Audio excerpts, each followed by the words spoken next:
Pós-operatório. Choque. Mesa de choque.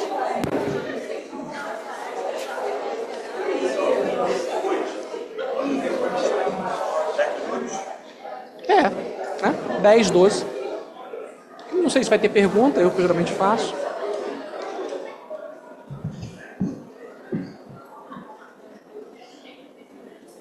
Boa tarde. Vamos dar continuidade aqui à próxima mesa. Próxima mesa ainda do bloco intensivo. Falando hoje agora sobre abordagem do choque, a melhor monitorização e estratégias de time. E vamos chamar para falar o primeiro tema, que seria a melhor monitorização, do Dr. Felipe Miranda, que é médico diarista da unidade de pós-operatório adulto. Obrigado pelo convite. Bem, o tema é desafiador, falar em poucos minutos. Então, a gente vai tentar dar uma ênfase, mostrando mais ou menos o que a gente faz na nossa unidade lá no pós-operatório.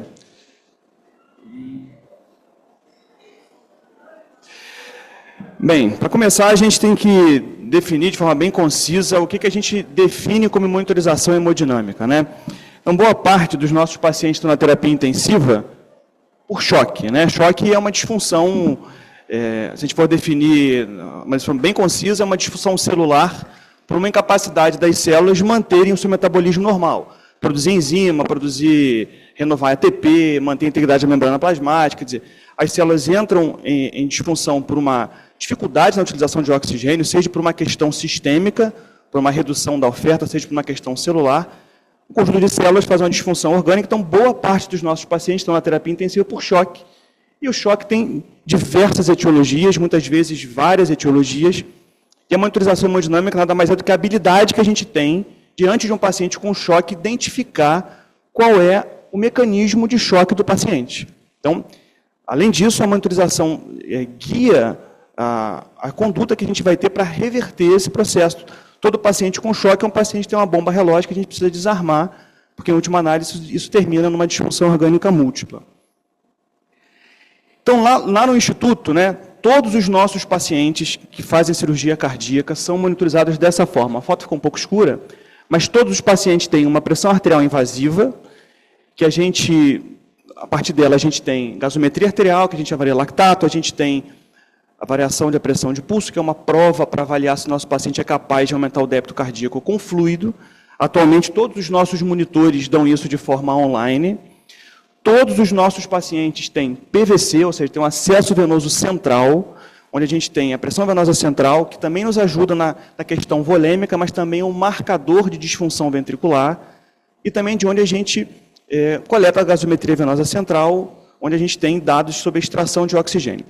Essa aqui é a melhor monitorização, porque a gente consegue aplicá-la a qualquer paciente grave, estando num ambiente com muitos recursos, estando num ambiente com recursos limitados. Aqui a gente consegue extrair como é que está a extração de oxigênio do nosso paciente, como é que está a perfusão, o lactato está alto, a gente tem os sinais clínicos de alteração perfusional, a gente consegue ter uma estimativa da função ventricular do paciente e a PVC que nos guia na reposição volêmica. Não é o melhor parâmetro, mas ela nos ajuda. Mais de 90% dos nossos pacientes, a gente tem um perfil de pacientes graves, a gente consegue solucionar com essa monitorização básica.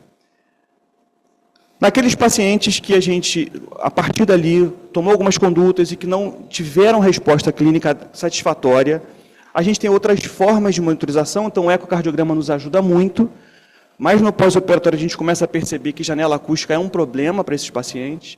A gente tem monitorizações baseadas na curva de pressão arterial, que não é a nossa escolha, a gente não dispõe, e para o perfil de paciente que a gente tem, não é a melhor monitorização. A gente tem um perfil de paciente com uma prevalência alta de fibrilação atrial, e pacientes cardiopatas graves, que a gente precisa de mais informações do que essas formas de monitorização nos dão. Essas formas de monitorização são ideais para pacientes sépticos, que a gente precisa definir se dá fluido ou não. Então, a gente usa o cateter de artéria pulmonar, o cateter de Swan-Ganz. E aí surge a pergunta se a gente ainda usa o cateter de Swan-Ganz, então eu trouxe esse artigo de uma importante revista de terapia intensiva, que em 2013 fez o obituário do cateter de Swan-Ganz, baseado numa série de estudos que foram feitos, revisão sistemática, que mostrou que o Swan-Ganz não mudava a mortalidade. Só que esses estudos tinham alguns problemas que posteriormente a gente foi vendo na prática. Por exemplo, a população estudada eram pacientes de terapia intensiva graves, né, então pacientes bastante heterogêneos. Muitos pacientes não precisariam do cateter de Swan-Ganz porque iriam melhorar com aquela forma de monitorização básica. A principal população que se beneficia do Swan-Ganz, que é o paciente com choque cardiogênico, foi muito pouco envolvida nesses trabalhos, menos de 20% dos pacientes eram de choque cardiogênico. E era uma fase que se acreditava que se a gente otimizasse os parâmetros macrohemodinâmicos, débito cardíaco, pressão arterial, a gente melhoraria o desfecho dos pacientes. Isso se provou o contrário, você dá mais fluido, você dá mais amina, você tem mais arritmia, você faz mais hipervolemia. Então, todo esse conjunto de dados meio que condenou o cateter de Swan-Ganz por essa década, né, na década do final dos anos, meados dos anos 2000 até 2013, mas a gente usa, e a prática atual mostra que é um uso bem fundamentado. Quais são as principais indicações que a gente usa o cateter de Swan-Ganz na nossa unidade, né? Eu acho que a principal, uma das principais, é a dúvida diagnóstica. Então, aquele paciente que a gente recebe num pós-operatório, um paciente grave, que a gente, através daquela monitorização básica, entendeu ter algum problema, a gente toma algumas condutas, e ele não melhora. Então, um paciente que a gente habitualmente tem vários mecanismos de choque, aquilo que a gente chama de choque misto. Então, o diagnóstico do choque para a gente é uma indicação bem comum para o cateter de Swan-Ganz. A gente usa também no choque cardiogênico, onde eu vou me deter um pouco mais, e também nos pacientes de ECMO, já que a gente tem uma experiência boa com pacientes com assistência ventricular. Então, a título ilustrativo, esse aqui é um caso nosso que eu trouxe. Então, essa aqui é a tela do monitor que mostra as informações que o cateter de Swan-Ganz nos dá, né? É um caso de um paciente com um choque cardiogênico, né? Então, ele tem um índice cardíaco de 1,7, um índice cardíaco baixo, faz parte daquela tabelinha que a gente aprende para o diagnóstico do choque cardiogênico, então tem um índice cardíaco baixo, tem a pressão de oclusão da artéria pulmonar, que é a pré-carga do ventrículo esquerdo, e a PVC, que é a pré-carga do ventrículo direito, elevadas. Então, aqui ele está dizendo para você que o paciente tem um choque cardiogênico. Só que hoje a gente precisa de mais informações que apenas o diagnóstico de choque cardiogênico. A gente tem duas características importantes desses pacientes que mudam a nossa conduta. Primeiro, classificar o choque do paciente. É um choque do VE, por disfunção de VE, é um choque por disfunção do VD, ou é um choque por disfunção biventricular. Então, o cateter Swan-Ganz nos dá todos esses dados. Então, se a gente parar aqui para olhar especificamente esse caso, a gente tem um índice cardíaco baixo, com uma pressão de oclusão da artéria pulmonar, que é um parâmetro de pré-carga aumentada. Então, sinaliza que o ventrículo esquerdo desse paciente está doente, está com disfunção. Mas se a gente olhar a PVC, o aumento da PVC foi proporcionalmente maior do que o aumento da pressão de oclusão. A pré-carga do VD aumentou numa intensidade maior do que a do ventrículo esquerdo. Então, aqui diz para mim, existe uma relação que a gente faz entre a PVC e a pressão de oclusão, que quando maior do que 0,8 sinaliza também disfunção ventricular direita. A gente tem um outro parâmetro aqui, que é a fração de ejeção de VD, que quando menor do que 20% indica disfunção grave do VD. Então, eu tenho um paciente que tem disfunção de VE e que eu tenho disfunção de VD. E o tratamento da disfunção de VD envolve aspectos outros do que simplesmente a disfunção do VE. Então, por exemplo, a gente tem um dado aqui que é a resistência vascular pulmonar. O ventrículo direito é uma cavidade muito vulnerável ao aumento de pós-carga, não tem massa muscular.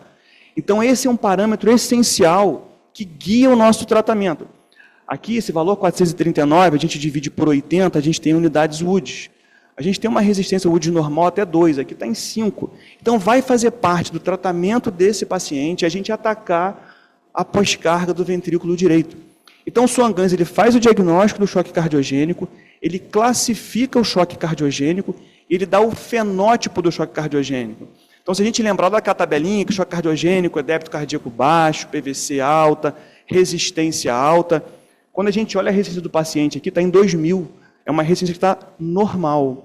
Então, a gente tem no choque cardiogênico um grupo de pacientes que cursam com resistência alta, que são aqueles pacientes com insuficiência cardíaca crônica, que internam descompensados em choque, que são bem prevalentes nas unidades hoje, diferente dos pacientes com infarto agudo do miocárdio, que internam com choque cardiogênico, que cursam com resistência baixa. Então, é uma série de características que o Swan-Ganz te dá, que te torna, que faz com que você consiga personalizar o tratamento desse paciente.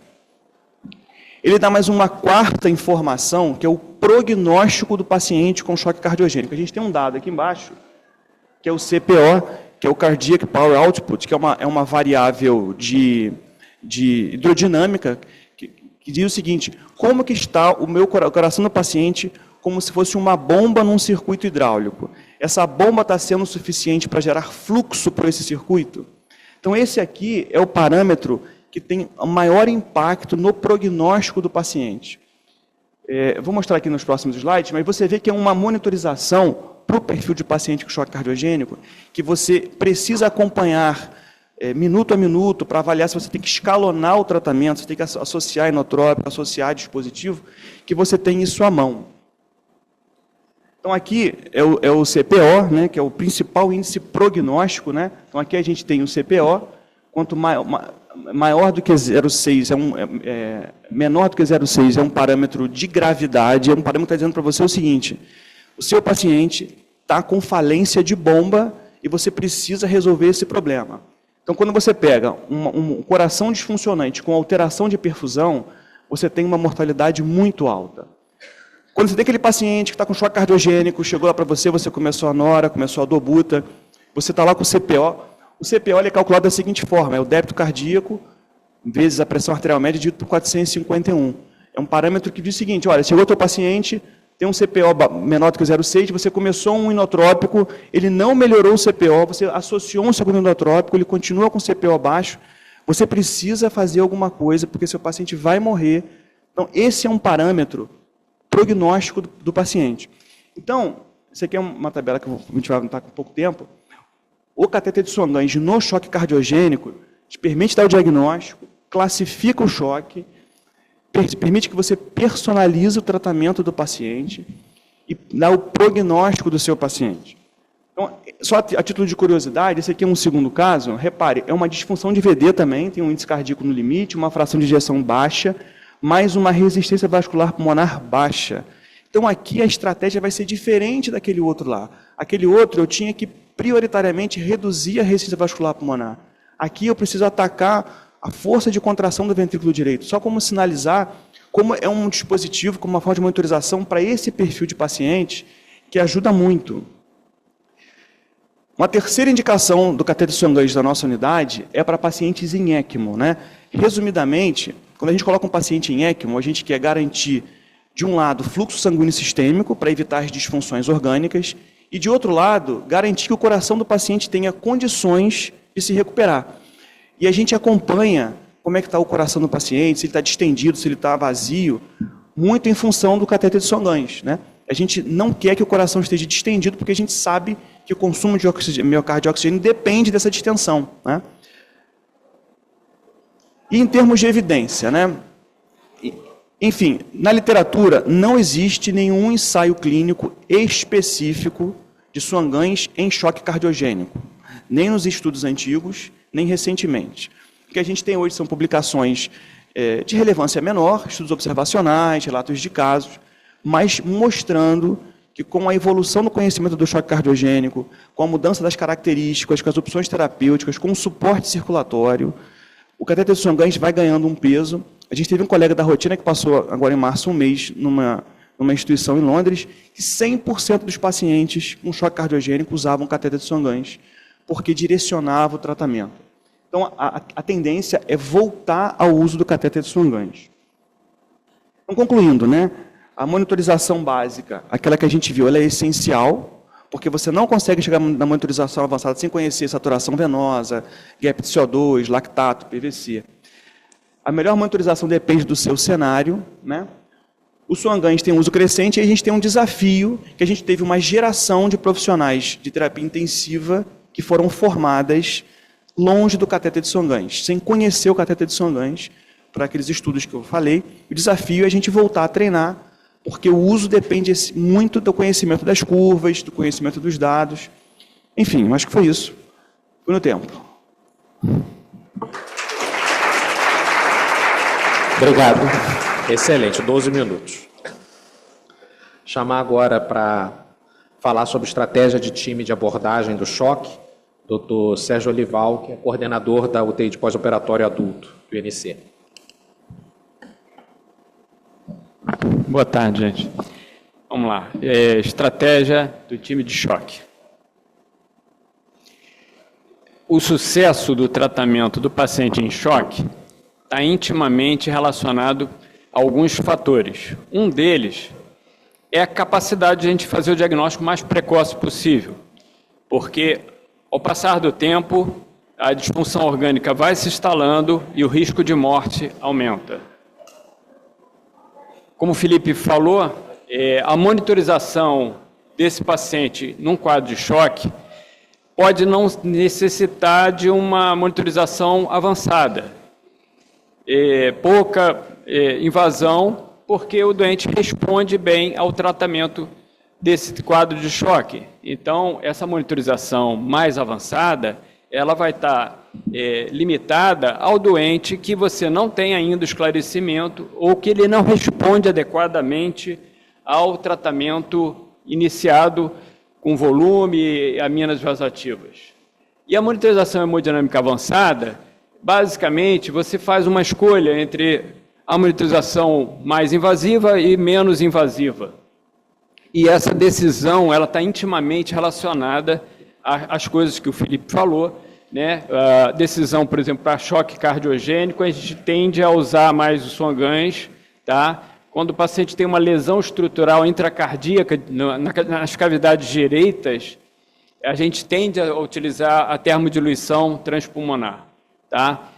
Pacientes com ECMO, balão intraórtico, óxido nítrico, é um modelo para usar mais o catéter de Swan-Ganz. Então, basicamente, é isso que a gente toma de decisão, que está sumarizado nesse algoritmo. O tempo de enchimento capilar foi bem documentado pelo estudo Andrômeda, que consiste a compressão da polpa digital e a descompressão à medida que refaz o enchimento capilar, esse tempo de enchimento capilar ultrapassando esse tempo de 3 segundos, faz o diagnóstico de má perfusão tecidual. Isso está bem hoje evidenciado como importante parâmetro de perfusão, um modelo simples de avaliação beira de leito. O catéter invasivo na artéria nos permite não só essa monitorização da pressão arterial, coleta de gasometrias, mas também a análise da curva de artéria, que permite também a análise da variação de pressão de pulso, que é um parâmetro excelente para responsividade volêmica. As medidas iniciais já foram faladas aqui rapidamente, então não respondeu a volume inicialmente, se dá o suporte ventilatório ao doente, se combate as acidoses graves ameaçadoras à vida, nas acidoses que colocam realmente em xeque, e as transfusões sanguíneas quando você tem hemoglobina especialmente abaixo de 7, entre 7 a 10, a gente analisa caso a caso. Saturação venosa de O2 é o parâmetro mais precoce da detecção do quadro de choque. Tá? Ela reflete o balanço entre a oferta e o consumo de oxigênio desse paciente. Na avaliação da saturação venosa, está bem elucidada nesse gráfico, nessa figura, né? Vocês têm aqui a oferta de oxigênio e aqui o consumo. À medida que você vai tendo a redução da oferta de oxigênio, o consumo se mantém constante graças ao aumento da taxa de extração de oxigênio periférica. Isso resulta numa redução da saturação venosa de O2. Então, esse paciente ele já tem redução de saturação venosa de O2, já tem indícios de má perfusão tecidual, mas ainda o lactato está normal. Quando a oferta de oxigênio chega a um ponto crítico, aí sim o metabolismo anaeróbico se instala e liberação de lactato para a periferia. Então, o lactato, embora seja um excelente parâmetro de choque, né, de detecção do choque, mas ele é tardio, ele não é precoce. Então, a saturação venosa se apropria mais dessa precocidade do diagnóstico. O delta de CO2, ou seja, a variação do CO2 venoso menos o arterial, também é excelente parâmetro de perfusão. E a gente utiliza muito ele, tá? Ele nos serve para avaliar se o fluxo está insuficiente, mesmo naqueles pacientes em que a saturação venosa se mantém maior que 70. O outro aspecto que é extremamente importante no choque é o tratamento da causa básica. Então, a gente classifica o doente, que tipo de choque é, e busca o tratamento da causa básica. No choque cardiogênico, a gente tem como causa principal do choque cardiogênico o infarto agudo miocárdico, e a angioplastia do vaso ocupado é o tratamento de escolha. As outras situações cardiológicas que geram o choque cardiogênico estão elencadas aqui. Sumariamente, as lesões estruturais cardíacas que vão necessitar de um tratamento com cirurgia cardíaca, e o balão intraórtico é utilizado como ponte para chegar à cirurgia cardíaca. As cardiomiopatias agudas e que geram o choque cardiogênico, o suporte ventricular se faz necessário. Estenose aórtica, valvuloplastia por balão, frequentemente a gente acaba tendo que utilizar para poder ganhar tempo para poder fazer o segundo tratamento. Nas bradicardias intensas, marca-passos, e ataque arritmias com instabilidade, a cardioversão elétrica. Sumariamente, o balão intraórtico, ele beneficia o doente, então, numa ponte para alguma coisa de uma forma rápida, especialmente quando existem lesões estruturais cardíacas no infarto, tá?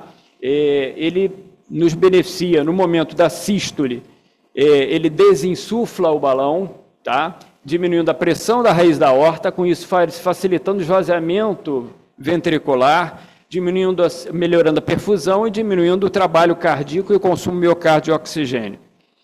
Quando ele insufla na diástole, ele nos permite um aumento da pressão na raiz da aorta e com aumento de pressão de perfusão coronária.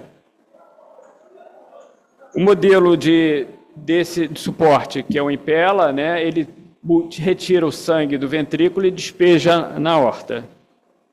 O suporte ventricular, ele pode ser univentricular, ventrículo só esquerdo, suporte para o ventrículo esquerdo, ventrículo direito, ou você vai utilizar o modelo de suporte biventricular. Um modelo utilizado nos doentes que têm disfunção não só cardíaca, mas pulmonar também, é a implantação do ECMO, que vai dar, então, suporte ventricular e, com oxigenador de membrana, faz as trocas gasosas. Aí, de uma forma sumária, tem o algoritmo de tomada de decisão, que, uma vez indicado o suporte ventricular, nos auxilia essa tomada de decisão. E isso é compartilhado com o time de choque. O time de choque, o valor e a importância do time de choque já está bem documentado por esses estudos todos aqui elencados. Em destaque, a gente pode revelar que esses pacientes que submeteram as instituições que têm o time de choque instalado, observaram redução de mortalidade no tratamento do choque cardiogênico. A sobrevida em 30 dias por Terrani, por exemplo, observou em 3 anos, após a implementação do time de choque, uma melhora da sobrevida desse paciente.